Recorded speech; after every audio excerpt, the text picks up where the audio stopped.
Babala sa mga motorista na pupunta ng Pasay, panatilihing nakahanda ang inyong mga dashcam or camera dahil ito ang magsasalba sa inyo laban sa mga buhaya. Madaming abangers na enforcer dito na gagawan ka ng violation kahit wala kang nilalabag. At kung wala kang video evidence, talagang tutuluyan ka nila. Tulad na lang ng nangyari sa driver na ito. 5 times siyang pinagtangka ang i-apprehend kahit wala siyang nilalabag na traffic rules. Pero buti na lang may dashcam siya.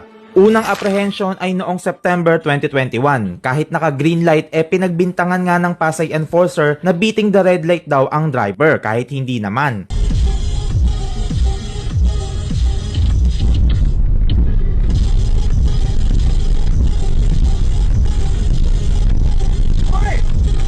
Again? Wala akong ginawa! What the f***? Magandang gabi! Dashcam. May dashcam ba yan, sir? Oo, ano po ginawa ko? Yun yung tanong. Kasi yellow na eh, diniretso nyo pa po. Hindi ulo yun. This is the 5th time I got pulled over this month because I don't know why. Kasi siguro maganda yung kotse, no? I mean, this is literally the 5th time. Nakiusap na lang ako. Hindi naman sa kotse yan. Oo, pero Pero po huling-huli. kasi Nasasabot lang oo, yan. literally 5th time this month na ako. Taga-Baclaran lang ako. Di ko alam bigla-bigla na lang dumami yung nanguhuli doon.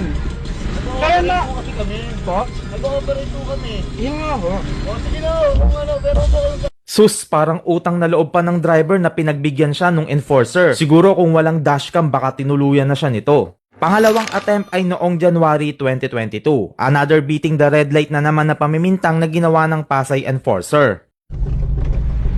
Yes? What's up?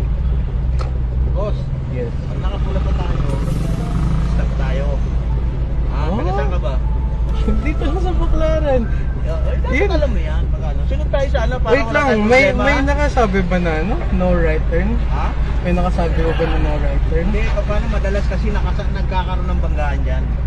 Ha? Eh, for the last 10 years, oh sige, so bawal na? Thank you. Third attempt ay noong February 2022 naman. Same area pero this time nangilag agad yung enforcer dahil alam na niya na yung driver na yon ang nagpa-viral dati sa kanya. Dun pa lang kung malinis talaga yung apprehension na ginawa nila, ba't sila matatakot ng mabidyohan, di ba? Nakago pa rito. Bakit? Saan papunta niya? Ah, pauwi ng Taft. Saan? Pauwi ng Taft. Saan? Tap? Taft. Taga-tap na kayo? Pasay? Dedul. Check na lang siya. Pare, i-aba-viral ka yan. Ha? Okay na? Thank you. Sige. Thank you. What the fuck? Fourth attempt ay noong June 2022. Dito nag-iimbento na naman ang enforcer ng Pasay ng isang violation na ginawa daw kuno ng driver.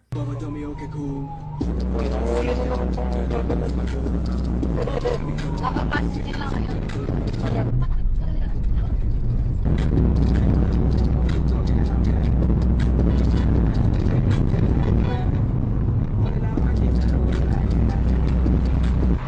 Ano yun? Po. Yes, magandang gabi po. Hello. Ano violation? Naka-fire going to the left. Ha? Oh?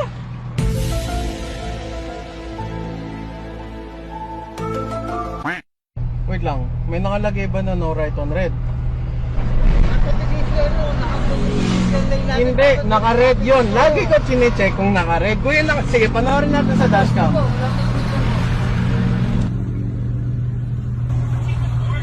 na lang po. Magandang gabi po ulit. Magandang gabi ulit ha. Pagbibigyan ko po kayo. Sige na po. Saan po kayo? Malayo pa ba kayo? Hindi kuya. Nung chinek na nga ng driver yung dashcam niya, dito na nagbago ang tono ng enforcer at pinagbigyan na siya nito na parang utang na loob pa niya kahit wala naman siyang violation. At eto na nga ang panglimang attempt. Marahil napanood nyo na ito kamakailan lang dahil nag-viral talaga ito sa SOCMED. Eto yung buradong yellow lane na ini-insist ng enforcer na solid lane daw, kahit hindi na makita ang kulay nito. Kawawa talaga yung mga bagong driver na pupunta dito dahil siguradong malalambat talaga ng mga buwaya.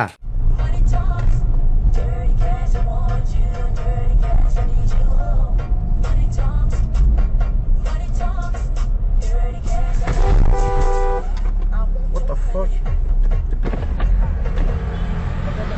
Oh. Yung packet po. Ay! Okay, unang-una kuya. Yung linya broken. Unang-una, Apo. linya broken. Pangalawa, Oo. ng signal ako. Pangatlo, hindi swerving kasi walang kotse sa likod ko, sa kanan. Okay. Ang pagkaka-broken lane niya, kuya, solid broken lane. Oh, Yung broken lane sinasabi niyo, saan yung solid? left ko tabi po yun. Dilaw po siya kayo, no? Dilaw. Dilaw. You mean yung truck lane. Yung truck lane. Solid broken. Sige kuya, tingnan natin. Sige Punta kayo saan ngayon? Hindi kuya. Oh, sige, hindi tara kuya. Hindi. Ano po, sino? Sige. Ano yan, oh, di ba? Di ba? Oh, Pasay City. Sabi daw nila may yellow lane dito. Paano nila i-enforce yan kapag wala ka nang makikita na yellow lane? Ayan, di ba? Oh, di ba? Sige, oh. Oh, yan.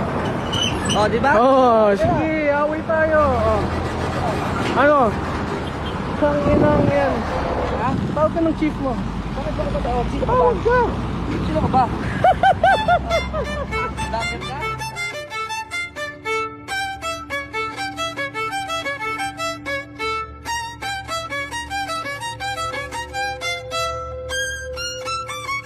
Dahil sa video na to, nirepaint na ulit ng pamahalaan ng Pasay ang yellow lane na to para hindi na magdulot ng kalituhan sa mga motoristang nadaan. Ito nga yung isa sa mga dahilan kung bakit nakakatakot pumunta ng Maynila ng nakakotse. Dahil marami pa ring enforcer na mapang-abuso at imbis na i-guide ka, hahanapan ka ng butas at violation. Magsilbing babala ang video na to sa ibang driver na dapat lagi kayong may dashcam dahil ito ang magsasalba sa inyo laban sa mga buhaya.